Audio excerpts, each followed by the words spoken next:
公司第几台，刷落来请收看咱的新闻。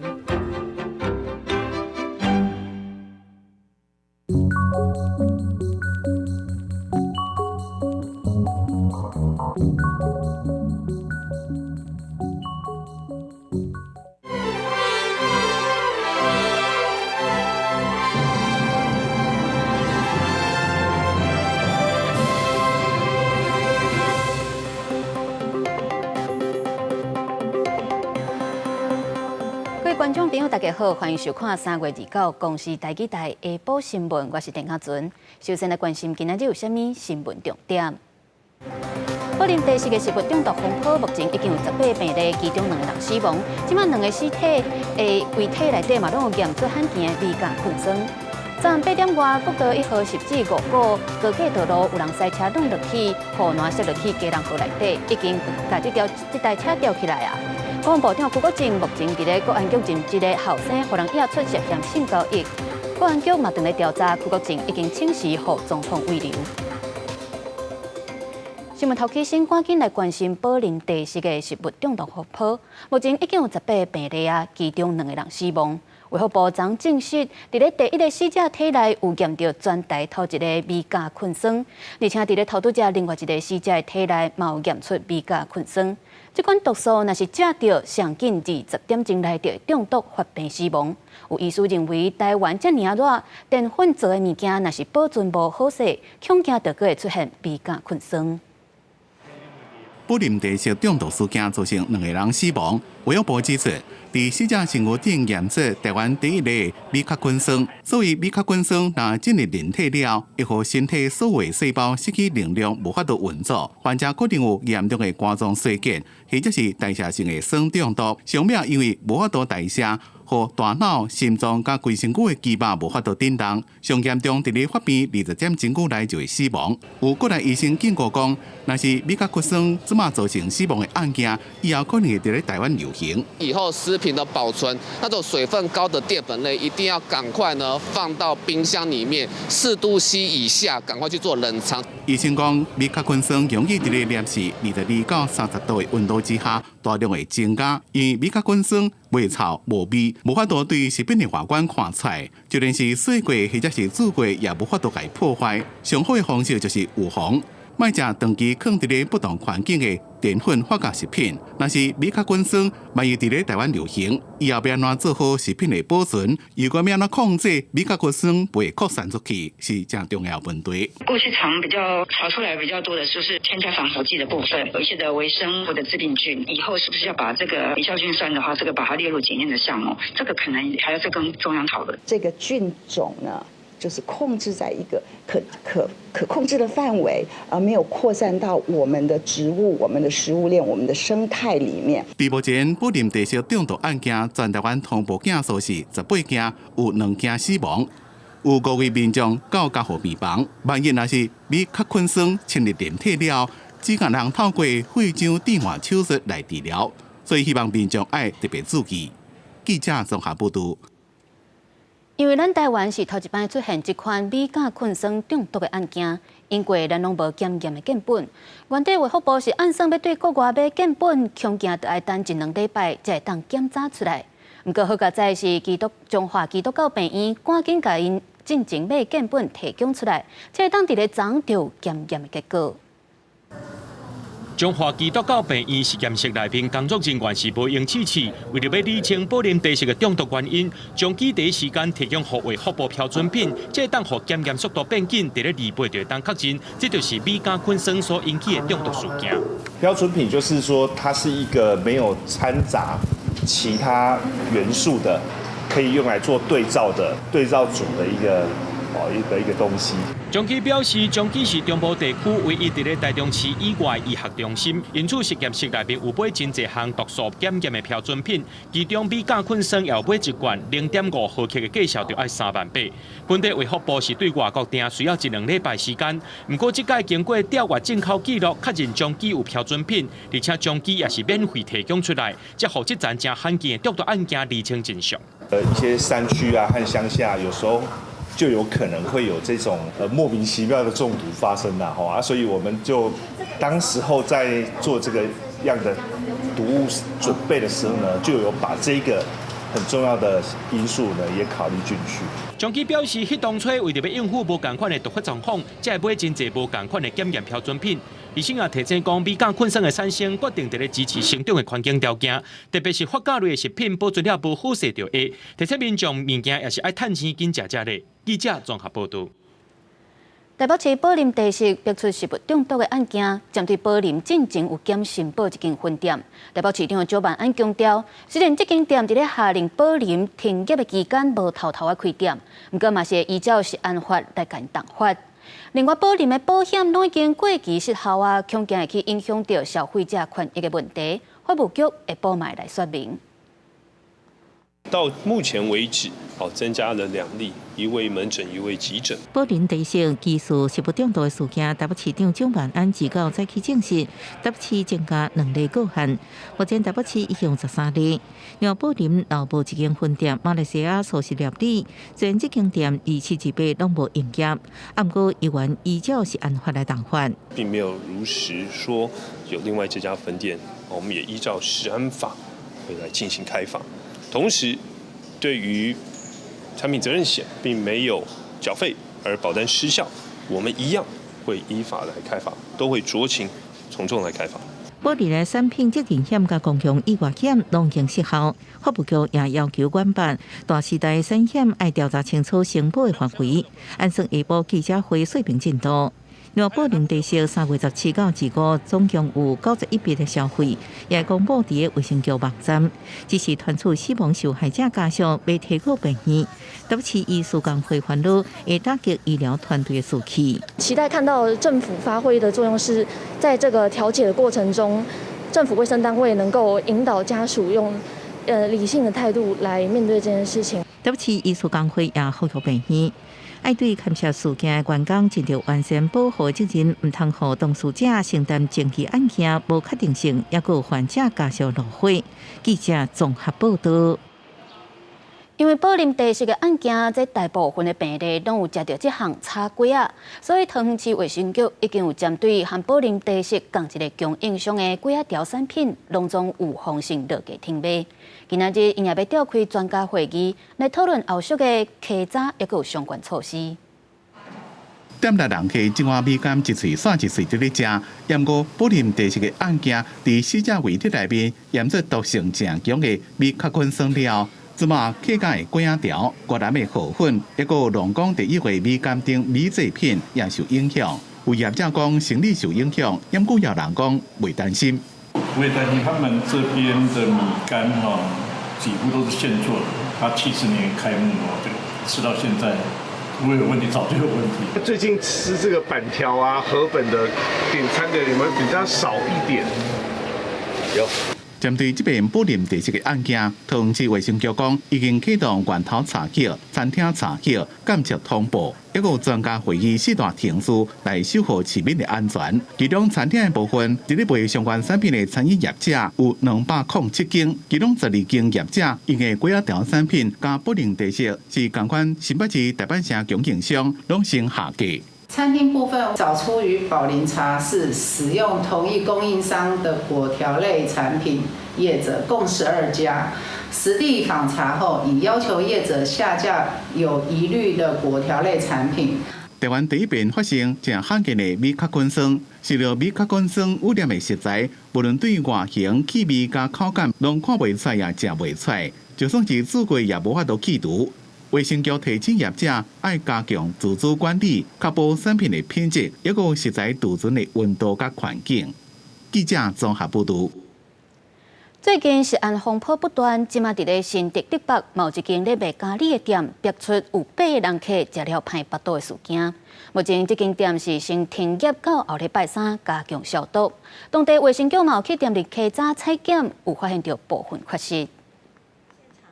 该店家有部分缺失，包括现场未提具员工健检资料，无有效之病媒防清措施。同时，现场抽检嫩煎牛排咖喱及酥肥嫩煎咖喱2项食物送验。唯一共通点是鸡汤，那其他餐点就是每一位都有点，我们都会就是全额退款。然后，如果他们有就医的话，医药费用我们会负责。业者表示，这几个食了歹腹肚的人客，拢有食到鸡汤。目前因来专业来退钱，买负担就医的费用。因卫生局指出，这间店无防止网糖赢杯的措施，抑有工作台无清气等等的缺失，爱伫咧4月11之前完成改善，若无上当时会当甲因罚2亿。过来看到昨暗8点外，伫咧国道1号10至5股高架道路上北19公里的所在，有人驶车去弄到护栏，佮直接对6站楼悬的高架道路摔落去家人户内底。上新的消息是，伫咧头拄只下晡1点外，已经有找到这台车，嘛已经吊起来啊！失联的驾驶就坐伫咧车内底。昨暗警消搜救到半暝，因为大楼有先暂停，到今仔早起8点，这个继续搜救。中昼锁定这台车的位置了后，伫咧下晡1点外已经把车吊起来啊！经过家属指认，伫咧驾驶座的这个人就是失联的32岁因的后生。平常时对台北通勤去到新竹上班，想不到会伫咧通勤的路里发生不幸的事故，详细的原因也搁来调查。国内电钱4月特别起价啊！立法院嘅国民党团甲民众党团打着提案讲要冻起价，民进党的总调郭建民强调，立法院伫咧2015年就通过电钱甲要起价，要由电钱审议委员会来决议，所以呼吁南北两党应该要了解规范，因会伫咧议会提出异议，甲提案交予调野协商，进入1个月冷冻期。国内电价下月4月起价，引起社会各界讨论。和立法院国民党团甲民众党团拢提案冻起电价，要伫立到议会闯关。那边立委指出，即马各项拢起，执政党应该体谅民众，搁先讨论能源政策。提出冻涨电价以及修改电业法，绝对是苦民所苦，刚好而已。我们呼吁民进党政府调整错误的能源政策，以免台电持续的亏损以及缺电的危机看不到尽头。在很多福国利民的法案上，我们的确是选择了跟中国国民党合作。电价的调整是不是要具有民主的可监控性？那这件事情，我相信相关的法案提出来讨论的时候，大家可以进一步的交换意见。不过，对南亚党团总调卜君奇提出的电业法第49条修正草案，要求以后要起电价，要经过立法院同意了后才会当实施。民众党团有关有所保留，面对在野攻势，民进党团采取加急动员应用，佮邀请经济部处长陈文生出席党团会议，说明调起方案。怎么看今天国民党他们要提电价冻涨？昨天已经回答过了，这1号就公告了嘛，我们交互协商啊。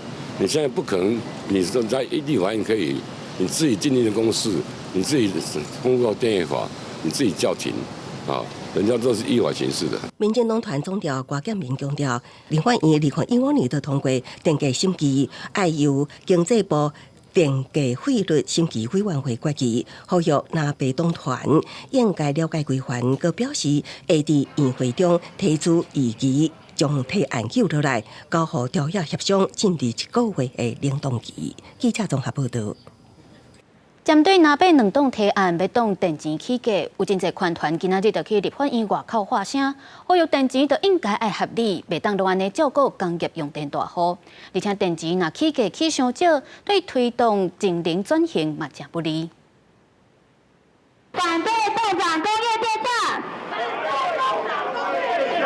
发出声声反对无要起电费钱，捍卫全民健康。因为立法院南北党团拢提案，建请立法院决议卖起电价，并且严定以态。款团认为经济部用1000亿扣的税补贴台电去年了钱，因公是变相维持工业用电的补贴。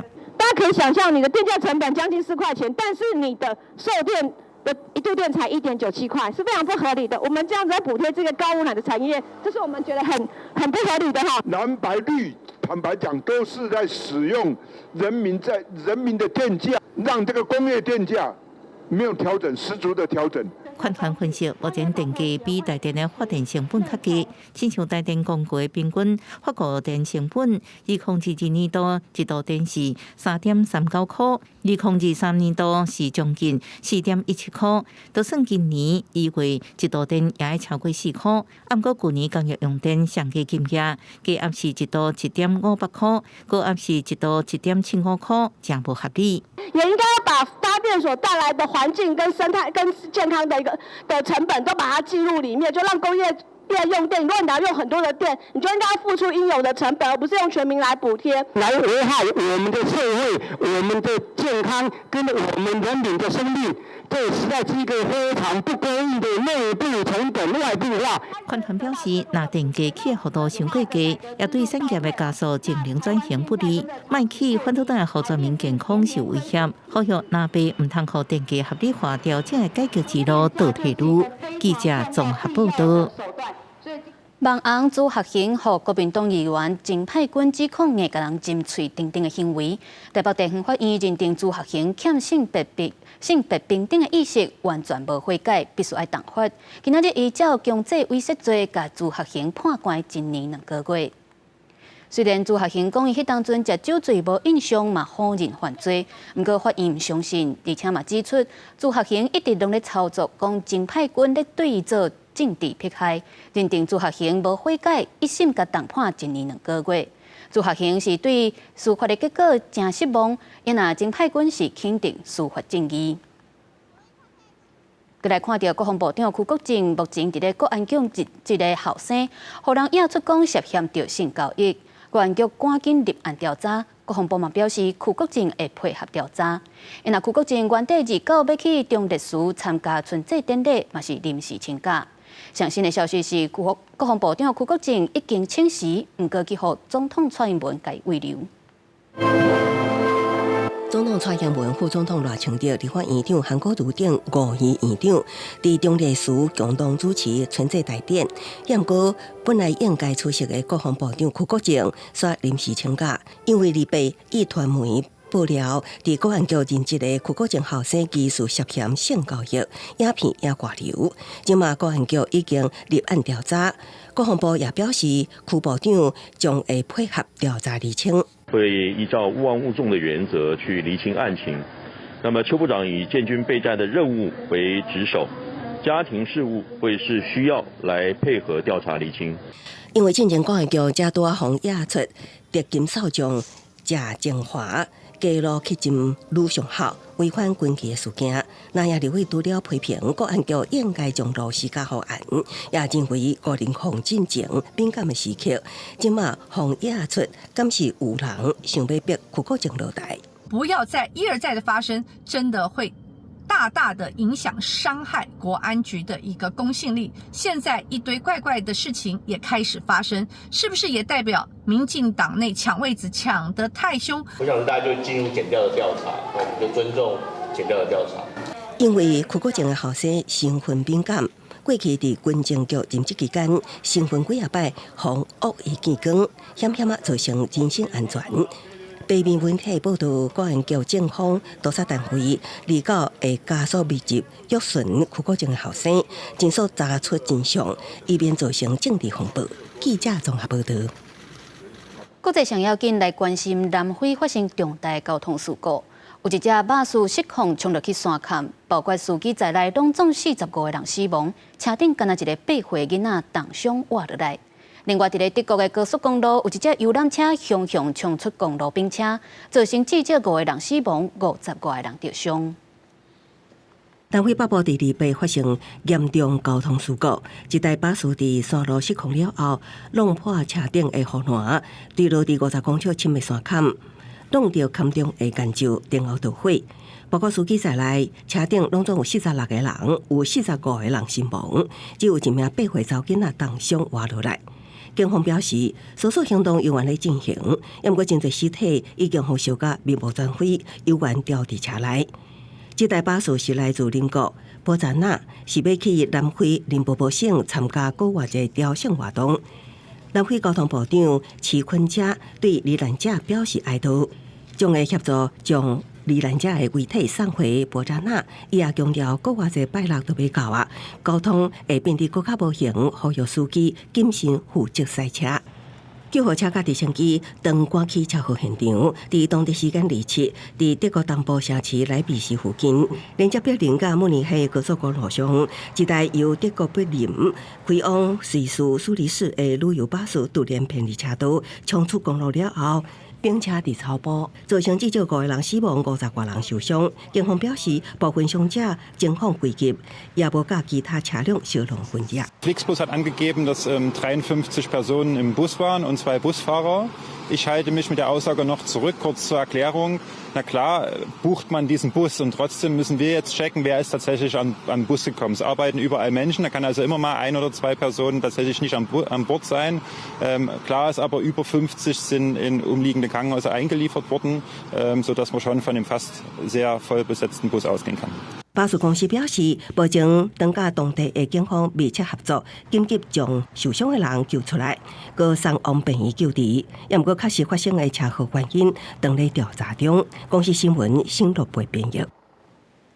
加密货币交易平台 FTX 的创办人弗瑞德涉嫌偷用客户的钱超过80亿美金，原底否认犯罪，后来佮转嘴当庭来回实的。不过也是去互法官甲伊重判25档刑期，而且佮要没收超过200亿美金的资产。伫听完宣判了后，加密货币交易平台 FTX 创办人弗瑞德的父母真紧离开法院，面对提问拢无回答。32岁弗瑞德原本向俄罗斯贷款金动，也毋过伊伫2020年底申请破产，包括使用客户存款投资其他事业，也是从事政治捐款，造成客户无法度领现金，防指控诈欺甲洗钱等7项罪名，和陪审团认定有罪。相关的刑期会当达到110年，检察官原本求刑50年，也毋过法官将期尾判弗瑞德25年有期徒刑。He continues to share that he believes that customers at FTX will eventually have their funds returned to them in the bankruptcy process, but he didn't really feel like he was apologetic or deeply remorseful for what he did. 互人叫做汉字条歌的弗瑞德，2019年共同创立 FTX， 真紧加做全球上大的加密货币交易所之一。2022年底，随着 FTX 申请破产后，加密货币款拢行一条。弗瑞德防止可不当使用 FTX 客户资金超过80亿美金，来补同款由伊创立的量化交易公司的债务空棚。造成客户无法度领钱，随后弗瑞德和巴哈马警方逮捕。检察官讲 ，FTX 这个事件是美国史上上大的金融诈欺案之一。法官2月也阁下令没收弗瑞德超过110亿美金的资产，佮爱坐满8项刑期，也就是20年才会当假释。出监时大约已经52岁。美联社记者也指出，弗瑞德虽然伫法庭上表示真实的，也毋过发言有淡薄仔机械化、加冷淡。法官是严厉批评弗瑞德知法犯法，明显无任何的悔改。公司新闻陈慧玲编译。即马 AI 技术快速发展，美国政府就发布 AI 的安全使用规范。其中第一要紧的，就是联邦政府咧使用 AI 时阵，袂当去侵犯到民众的权利，抑有运输安全。AI 技术发展正紧，为全球各行各业带来全新的变化。要如何应用甲管理，也真做各国制定政策的上重要代志。美国政府伫当地时间2月公布 AI 使用新规范。第一条规定，联邦政府用 AI 时阵免侵犯民众权益甲安全。All leaders, from government, from civil society, have a moral and ethical and societal duty to make sure that AI is adopted and advanced in a way, all technology is adopted and advanced in a way that protects people from potential harm and ensures that everyone is able to enjoy its benefits. AI 使用免伤害民众权利甲安全，比如民众伫机场无想要用面部辨识，也被造成延误。那权益因为政府机关的 AI 被侵害，也有补偿的机会。也佫会互 AI 使用透明化，公布每年使用内容。各设立首席 AI 官员，建立 AI 治理委员会来协调管制使用。Be required to independently evaluate the risks the uses of AI, monitor them for mistakes and failures, and guard against the risks of discrimination. Agencies will now be required to publicly report how they are using AI, the risks involved, and how they are managing those risks. 基于它既有的资料治理跟法规的架构来进行。以台湾的状况来讲，还必须先回到资料治理架构的这些讨论，有一个指引的概念，提供一个规范或者是一个机制，希望它可以根据自己的性质进行一个风险的评估。专家指出，美国应在相对较短时间内建立规范，是为原来法规当中来延伸。台湾现阶段除了讨论是不是要设立独立机关以外，更需要有相关的指引，提供给各机关单位进行风险评估。记者综合报道。镜头转来看下国内药房愈开愈侪间，伫咧高雄着药房为着要多元化经营，兼咧卖带冰，而且佫宣传讲是有掺益生菌的冰。不过卫生局去稽查的时阵，所发现到这配料过期，甚至因的益生菌无药品许可证号等等的缺失，涉嫌违反到食安法甲药事法，卫生局特别依法来甲因严办。一碗细花冰药事坑配料，搁再亚益生菌。高雄龙雅区一间药局为着多元经营，伫店内卖细花冰，搁直接伫药局网站宣传。药局卖细花冰是吸引侪网友去录影，毋过有民众听到是有挂哩。你卖药就卖药嘛，你政府有许可吗？最近食安问题又很多嘛，所以就可能怕说，小朋友吃了又有问题，然后延伸说。到时候再来查的话，可能也已经太慢。民众的烦恼毋是无理由，因为卫生局3月2日接到通知去稽查，查到现场6项配料已经过期，佮无保留实在来源，已经牵涉违反食安法。更加发现柜内顶的益生菌无药品的许可证号，嘛无合法的购买凭证，恐惊嘛牵涉违反药事法。逾期产品就地监督销毁，并处以业者新台币6万元以上罚款，另查未有药品许可证字号的益生菌，为业者无法提供合法购买凭证等资料，依涉药事法第22条。卫生局针对相关的缺失来采罚，3月29登去到药局门口写细花冰的牌仔，还搁伫咧，毋过店内的机台已经无落来。药局是无愿意回应，敢若讲也未收到卫生局正式的公告。记者高雄报道。宜兰南澳自2月开始试办教育部推动的偏乡学校由中央厨房来同齐供应营养午餐的计划。不过，即马所出现着饭煮无熟，甚至有菜汤、有头毛、有塑胶等等的问题。县府就赶紧表示，会甲厂商解约，重新启动招标，来确保营养午餐的品质。学生食营养午餐时阵，发现汤内面拢是菜汤，面内面有头毛，甚至还有塑胶片，看了就唔敢食。头发还有虾子壳，是哦，还有那个虫。头发吧，很塑胶的。塑胶片。哦，按这样你们还敢吃吗？可能是倒处理吧。宜兰县南澳乡2月开始试办教育部所直接推出的偏乡学校中央厨房计划，包括东湖、金阳等9间偏乡国小，拢和南澳高中中央厨房配上。不过一直出状况，和家长正受气，担心有食安的问题。错误的政策，然后已经1个多月了，没有改善也就算了，我们还要等你们开完会决议，然后我们要等到什么时候才可以吃？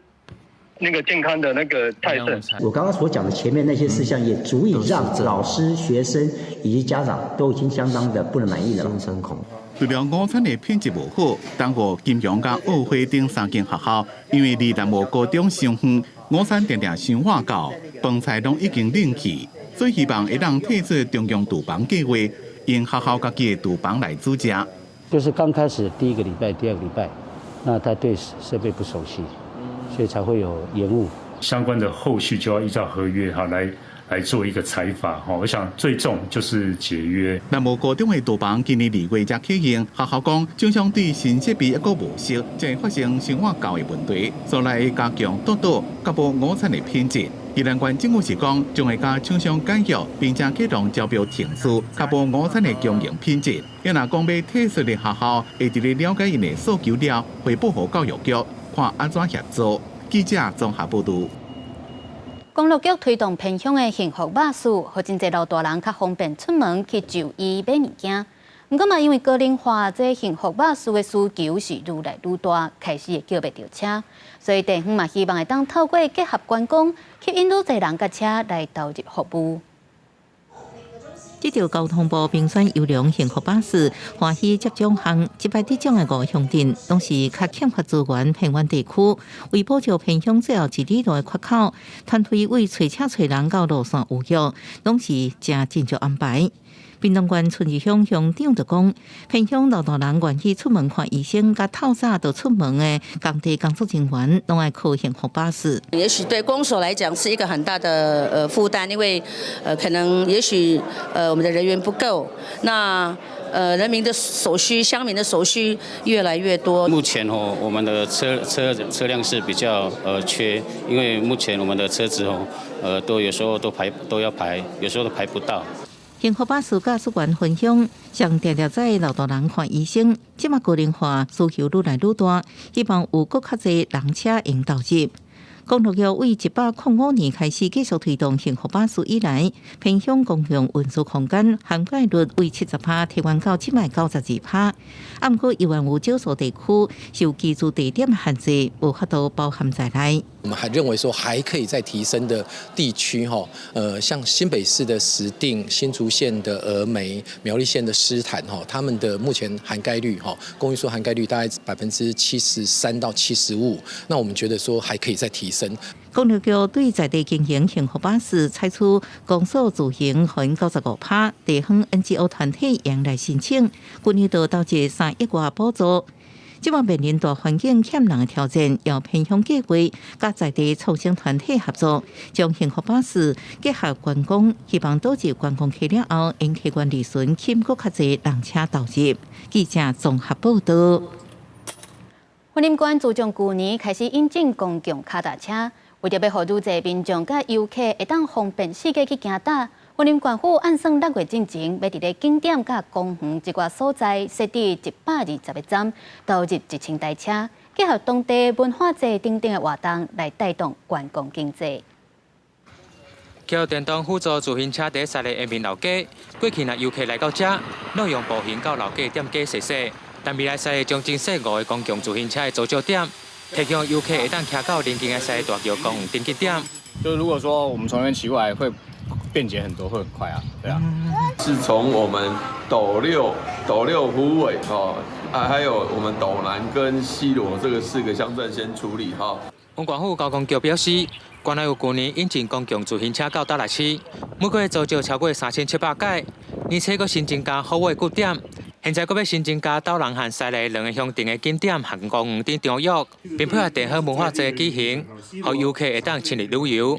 其实西螺还有很多的特产店啊，其实他们都没有去逛到，是比较可惜一点的。那我们希望县府导入这样子的一个电扶车呢，让我们这些店家都能受益。我们希望是结合商圈丰富的人文，还有这边美丽的巴洛克建筑，还有相关的米酱的特色美食，来让游客来这边有一个独特的一个回忆。老街环农促进会表示，未来在西螺将会增设5个公共自行车的着脚点，就会当串联邻近的各个景点，带动当地观光特产经济。至于交通局就表示，6月底前将在斗六虎尾、斗南和西螺设置120个站点，投入1000台公共自行车，让民众和游客方便使用。记者从云林报道。新北市府要整理邦桥第一运动场和周边的环境。新报上表示，拢总有15丛的树仔爱刷位，各有25丛就爱撤掉，这就引起民众甲护树团体不满。所以目前这撤树的工程是拢慢车进行，民团希望会当用刷位来代替撤掉树仔。主干倾斜，然后有大面积腐朽，然后结构不良，这个是以。几那丛树仔顶面拢有搭一张树仔的风险评估报告，说明移除的原因。这个树仔是邦桥第一运动场周边的树仔，配合环境提升的工程，经过评估，总共有15丛爱刷位，25丛爱撤掉。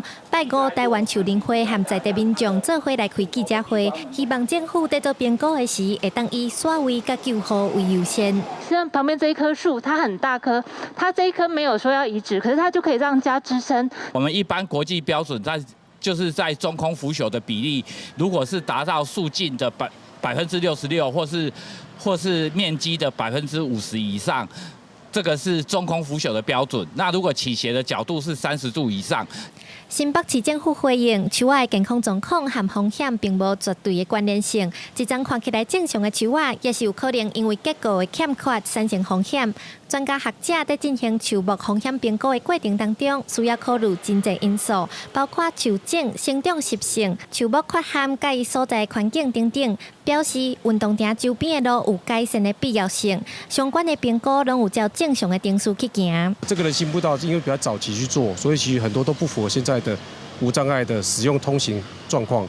新北市政府表示，这届工程邀请来审查的3位学者，拢是现任的树保委员。定数嘛照新北市树木保护自治条例规定落去办理，望提供民众安全的景观环境。记者刘新武、谢桂林新北报道。台南两家牛埔里有罕见的月世界地形，已经设置做地质公园要3档啊。不过当地地目有关是工业区。相关的团体就呼吁政府要加速将281公顷的自然地景公有地改划做保育区。市府表示会全力来协助体育会提供公有地改变所需要的资料。画面当中会当看到一只保育类动物张水麻，斟酌甲看喙，还阁加一只龟。大自然的珍贵画面就出现伫两家牛埔地质公园内底。当地除了地形特殊，自然生态也真丰富，甚至还阁有拉力、草线麻、水鹿等等的野生动物。整个区域里面，食蟹獴啊、穿山甲那些东西，野生动物保育类的非常的多。然后食蟹獴在我们认为说，很干的地方，或者是草丛区或者河流边，不管干的湿的，在这个周边环境都跑来跑去，非常的多。所以其实这一点是作为我们环境教育或者生态保育上面很重要的地方。占地281公顷、有月世界地形的林家牛埔里，台南市政府伫3档外进前公告设牛埔屋地地质公园，地目煞有关是工业区。针对这个问题，台南市议会跨党派的议员，也甲台南社区大学成员，呼吁政府爱推动中央加速作业，将281公顷自然地景公有地赶紧改编，照国土计划划做保育区。在2021年7月30号，黄伟哲市长就公布了地质公园跟自然保留区，就发现说这整个都是在原地绕圈子，都没有进展。黄伟哲市长是不是应该出面来协调？台南市政府回应，要求跨局处整合，赶紧完成两家工业区部分区域优先改编的作业。改编完成了后，配合报起国土计划委员会审议调整，用公龄来分区。但是呢，这块土地它原属于龙崎工业区，权责单位是国军退辅会。目前呢，退辅会已经向经济部申请工业区的解编。那台南市长黄伟哲也非常的关心，要求跨局处的整合，全力协助退辅会提供工业区解编所需要的资料。地质公园原底是退辅会的两家炸药工厂，退辅会去年已经向经济部提案，针对先甲公告的281公顷公有地改编，经济部当咧审查补资料。记者综合报道。花莲开6000多万打造的美术馆，部分展场煞无用来雕作品的轨道，佮爱艺术家家己去钉钉啊，甚至售后佮爱补图来复原。文化部回应讲，这是家己办展览的人才爱家己出钱去吊挂作品甲复原。不过，若是申请展，也是外县市内的展览者，因拢会提供协助。今年2月17日多开幕花莲县立美术馆，真大展场空间将是着民众喜喜，毋过经过国外会展出，所有艺术家只看展场并无轨道，爱家己钉钉啊，事后爱去补图复原。耗费了6000多万展馆内并没有设置这个滑轨跟挂钩对这个艺术品来说非常的不重视，那对这一些艺术家的展出也非常的不尊重。外国会表面是漆层盖板，艺术家烦恼无法度吊较重的位。万一那个墙面无法负荷，那花莲的地震又很多，那这万一画掉下来砸到我们去观赏这些作品的民众，县府要怎么样来解决这个部分？文化局解释，展览空间有分 B、C、D 区，B 展厅是无轨道的设施空间 ，C、D 展厅有轨道的设施。色层界板只是表展，后边有更条甲夹板，展区会照为大小甲重量来规划。这是当代美术馆的做法，它内层其实是夹板，它可以固定钉子支撑力，外层是细酸盖板，那就是换展的时候换颜色补钉，那它都很容易修复。另外，条的费用按家己开钱的部分，文化局澄清，收费对象是家己办展览的人，按过亲像申请展，经过审查了后，就应提供2到10万块的补助经费。外县市未来展览对象也会协助。记者综合报道。对去年3月开始，健保给付有增加17项达文西手术的费用，其中大肠癌的患者嘛受惠。伫咧高雄的营总就进前有用达文西手术成功治疗一位要100岁患者，缩短手术了后恢复的时间，嘛因为有健保的给付，手术费用减少1/3。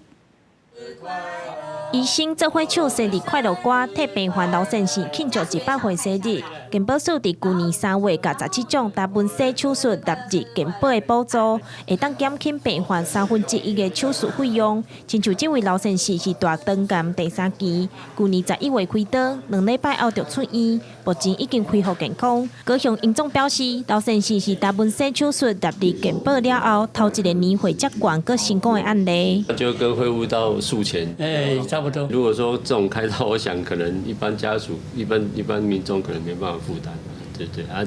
说这次是有帮我们很大忙。根据国健署资料，得到大肠癌的人数每年拢超过16000例，连续15年是国人癌症的头名。达文西手术机器出骨头较长，对侵占癌症病患有更较精准的治疗，加上抗脆细，身体恢复也较紧，甲传统的手术无同。最重要的就是操作者哦，手术的医师，因为达文西不像说 X 光或者是一些放射肿瘤治疗这些机器按下去它就自己操作，这个是全程医师要全程操作。原先就给付在腹腔镜手术的一些耗材也给付，然后手术费也给付，就患者就单纯只要负担达文西的耗材费用这样子。达文西手术是医生操控机器手骨头做手术，比传统手术更较稳定，会当用伫心肝骨、肝、肺等等的器官。医生表示，目前刘先生身体恢复是真好，毋望未来会当造福更较侪癌症的病患。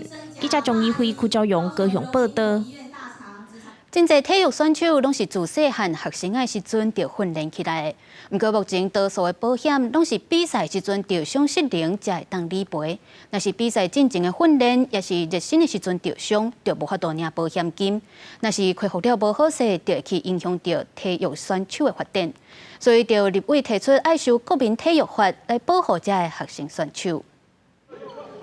顶个月亚洲杯总竞赛，咱国男子篮球队标出失灵险不足的成绩。民进党立委29点开记者会，指出目前针对运动选手的保险无够周知，多数拢是比赛时受伤失灵才有理赔。不过，若是比赛进前训练，还是热身的时受伤，拢无保险谈保障。积极往运动发展的孩子，可能都是家境比较困难的孩子。我觉得这个现实要先肯认。所以，如果在这个情况下，这些学生选手，他们不管是在暖身，你刚刚说的，或者是在比赛期间受了伤，但是却没有及时的财力支援跟有效的恢复治疗，我们怎么能够想象他们未来？我们还希望他们为国家队卖命。要修国民体育法，我们呢正式的把这个相关的法规制度把它入法，来保障我们的学生选手从训练到比赛，希望能够全方面的保障。立委何欣顺指出，这些学生选手本来比赛进前受伤，拢敢若会当用学生团体保险，但是理赔金额根本就无够后续的详细账户，也有福建等等，恐惊影响到因的运动生涯。所以，伊提出爱修国民体育法来保障这些学生选手，嘛要求体育署应该爱去和金管会讨论，规划出较好的保险，互因自训练到比赛过程中间，拢会当得到保障。针对保险公司不足的部分，那在委员的关心下，我们也会来协助针对营役相关的一个协助选手上面。给他们获得比较充分的保障的部分，包括用差额的方式来做一个思考。差额的部分如何由政府或是运动发展基金来支应？根据立委的修法提案版本，5万未来的各级比赛、各级选手的运动伤害相关的保险经费，1/3由学校负担，2/3由体育署的运动发展基金负担。体育署表示，会个建议嘛答应会伫咧3个月内含金管会来规划出相关的保单内容，来保障学生选手降低因的医疗负担，也有延长因的运动生涯。记者卢尚珠、王兴忠台北报道。国外拢用科技来辅助棒球选手的训练，即马咱工研院嘛开始结合民间的业者，开发出应用程式来训练咱国内的棒球选手。而到伫咧棒球的故乡台东县红叶国小有展示应用的成果，而且嘛彰显迄当阵红叶消防队打败日本关西消防队的虚拟实景体验，希望会当推动棒球运动的发展。红叶国小消防队球员伫打击区练球，透过手机录的打击动作，手机来应用程式，随分析出球员控球的姿势角度，佮透过教练分析解说，互球员会当修正动作。好像重心才高一点。可以了解我自己能够打多远，然后上垒几率就很高。把那个土法炼钢的部分，去掉，让它更有效的向上提升，所以对台湾来讲是一个非常大的帮助。这是工研院整合业者开发的应用程式，打击训练只要用手机就会当帮助球员攻出好球。另外一套是用2点影像辨识镜头，加设伫投手无边分析投手投球的角度。这2套系统会放伫红叶国小提供台东县棒球队队员使用。收集的数据，工研院也会利用来开发更加好的系统，导入国内各级棒球队培养更加好的选手。一方面是教练在训练球员的时候，那个效率可以提升；另外一方面就是，其实上面的一些数据，其实可以让这个观赛的人，他可以看到说，哇，原来这个比赛还有这么多的一些好看的轨迹啦或数字。有这种运动科技的一个推动来普及我们国民运动的这个风气。工研院也利用历史研究甲及时3D 图学运算，彰显当年红叶消防打败日本关西消防的虚拟实景体验，挂 VR 的墨镜，摕摇杆控球，感受当年伫棒球上激动的情绪。工研院表示，这套系统也会放伫红叶国历练温泉区提供游客体验，带动全民支持棒球运动。记者综合报道。文化部伫咧今年继续推动砖头剧场的计划，互无蹛伫咧大都市的乡亲买当欣赏国家级的演出，落实文化平权。今年顶半年的砖头剧场戏出是为4月到6月，会伫咧5个县市举办。演员为天顶吊更座飞过观众的头顶，这是明华园戏剧总团超炫笔下段戏出。这个大规模舞台的表演是文化部砖头剧场表演计划之一。5日节就要到屏东县演出。因为歌戏是来自民间，来自咱台湾的乡亲，非常的支持，所以到即马100几年的历史内面呢，明华园已经行95年了，我嘛爱回馈伫民间。沈翠凤表示，明华园当年拢有自发宣告各县市表演，即摆配合文化部的砖头剧场计划，要甲经典戏出重新设计，呈现给观众看。文化部表示，砖头剧场计划落实文化平权，互无住伫咧大城市的民众也通看国家级的演出。所有的品牌工作都要有见面会，那这个要把它当成说我们跟我们的客户、我们的受众的一个很重要的见面会的过程。那这样子是对团队有帮助，那对乡亲也是受益啊。那整个台湾呢，大家都能够体验表演艺术之美。文化部表示，砖头剧场计划去年有12万人次参与，希望今年继续有好成绩。今年第一出表演是由左风车剧团带领，4月份伫嘉义县演出，接落来一直到6月份，嘉南、基南、屏东、金门也拢有精彩的表演。记者讲林玉凯台北报道。汉阳北管剧团创团的团长曾进财老师，伫咧2021年时阵去做先，是国宝级的北管艺术，嘛是代表性的人物。即阵台湾音乐馆嘛特别为八只交椅坐头头的曾进财老师写出一本专册，要互大家来了解伊的一生。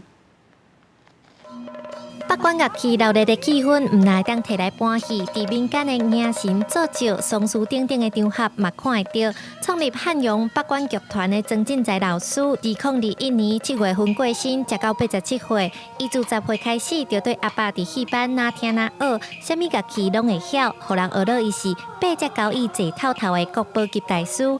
记录曾进财老师一生的新册，伫拜四举行发表会，侪曾老师的学生拢有到位，嘛包包括音乐制作人陈明忠。互人知影讲，伊会使伫伊生命中，伊要为什么伊要遐尼坚持，要甲北管留落来，伊精神传到阮即嘛，阮即嘛共阮教学生嘛是安尼。台湾音乐馆也表示，因有责任将台湾的音乐传承推广出去。这届才会出版这本册，将曾老师的一生记录落来。作者刘秀婷表示，出版这本册目的也希望政府会当伫教育方面加导出力。较早期会当建立相关的迄种的知识，相关的，你就算你一世人哦，你敢若会晓海两句的流水，安尼，这伫教育方面会当做的，就是。甲铺做好啊，互囡仔会当至少有一点印象，以后就有一个起点，啊无咱的物件会落足紧的哦。刘秀婷表示，望政府投入更较侪资源，互囡仔自细汉开始接触，这个传统文化才有机会继续传承落去。伊嘛认为，不管伫什么款的领域，建立资料拢是一件真重要的代志。假使讲有心，任何人拢会当做一个记录者，做伙将这个珍贵却强要无去的传统文化传承落去。记者刘新武、谢桂林台北报道。即马有真侪母语团体、母语家庭拍拼要教咱的囡仔讲本土的语言，不过因目前面对的上大的困境就是资源真少，拢爱靠家己。虽然政府有母语强学的补助计划，不过母语团体指出，亲像台北市就干那开放学校去申请，这个拍拼来推动母语强学的民间团体，所拢无法度去申请到补助。刚好摕去做围巾的，但有看到伊帽仔里对。对啊。家长用台语读绘本，一定囡仔听甲真入迷。台语路协会表示，目前因伫北部已经有200多个台语家庭参与强学，为着要增加母语家庭鼓励强学，教育部有委托各县市执行亲子强学母语的计划。不过协会表示，这补助实际上对母语家庭来讲，根本看会到，吃袂到。台北市干那开放互学校会使去申请办理安尼活动，阮拢是爱靠家己的气力，吼，家己招讲强学，家己找场所，啊，甚至讲要找老师嘛，是拢爱家己开资源去替囡仔创造台语的环境。协会理事长表示，这强学家庭爱开足侪气力来创造台语的环境，但是县市政府的补助办法实际上阁无法度直接帮助到母语强学家庭运作。有家长以家己的经验指出，比起学校的活动，也是肯定伊的囡仔颠倒伫强学团愈自在，关于讲台语的效果嘛较长远。望政府的资源爱用伫对的所在。因为进前我参加过这个强学，我就搁转来试看卖，结果来遮了伊。加足自然呢，台语的资源啊，台语的什么，其实拢喺政府的手头啊，系啊，伊会使做的代志是咱的几落倍。政府提供补助的目的，就是希望母语会当传承落去。台语路协会希望讲，这个补助未来会使互民间团体，也是母语家庭来申请，安尼台语强学才通有久长的运作。记者卢尚如、王兴忠台北报道。互偌济要交啊！来看英国有咧卖甜卤的店，伫咧鸡卵糕顶头做鸡啊、菜蛋甲土爱造型，实在真古锥，佮充满春天的气氛。另外，伫咧法国巴黎是有一位跳水的运动员，本身嘛是做甜卤的师傅，为着要响应巴黎奥运的赛事，佮特别设计期间限定的跳水大鸡卵糕。黄色的玫瑰鸡卵糕顶悬还有鸡仔、过路人拢真袂调，加看一时啊！还有用菜卵甲土啊做状态的杯仔鸡卵糕，这拢是国外在象征，也是即项点心的主角。伫英国有一项点心的传统，就是伫小圆面包为10字，内底加黑醋栗或者是葡萄干，这是国外在限定点心，口味一直有新的，还有太妃糖甲苹果巴贵的口味。We just tweaked the recipe a little bit. We add all the spices, mixed spice, nutmeg, cinnamon, you name it. We have a lot. And then we have the fruits, raisin, currants, and mixed peel, orange and lemon. And that's what gives you the flavor. 这谱式亲像那么控的迷你版跳水蛋鸡卵糕，是巴黎总铺师萨米伊的作品。萨米伊专家不只是点心总铺师，佫是一个业余的跳水运动员。萨米伊根据家己的经历甲爱好，烘出独一无二的跳水蛋鸡卵糕。就伫奥运期间，7月1日到8月11有咧卖。C'est un art de plonger sans plongeoir et du coup de retranscrire ça dans une pâtisserie, c'était vraiment un challenge pour nous. Et on peut retrouver dans la pâtisserie plongeoire tous les éléments quand on plonge. Un côté aérien, un côté craquant quand on rentre dans l'eau, des choses comme ça qui sont assez intéressantes. 跳水台三面伊展现跳水用珠，除了向奥运致敬，三面伊家业教练拢讲，希望这个技能股能引起更较侪人对跳水的兴趣，佮试看卖这项运动。公司新闻新竹报编辑。天气玻璃在做伙来关心下半部，佮有未来3天的气象。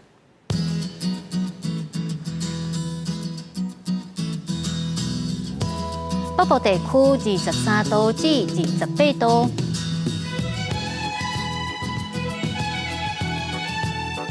中部地区25度至31度，南部地区27度至32度，东部地区是25度至28度，还有外岛地区17度至28度。继续来关心未来3天的气象。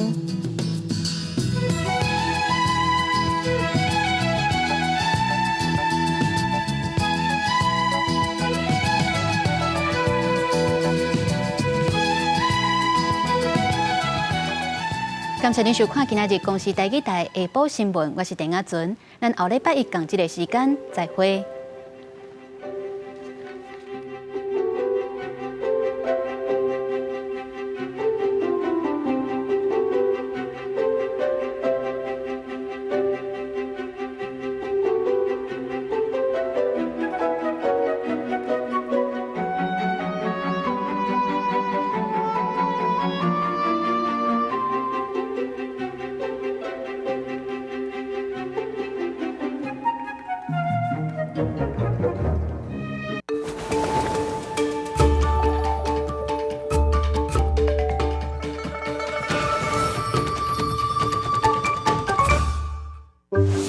公司台语台，大家活过来。哥，我就想你啊！爸爸妈妈，礼拜日暗时8点，盐水大饭店。后一摆佫看到恁的时阵，应该就是伫咧桃园啊。大家好，我是楚婷。4月初5开始，拜5暗时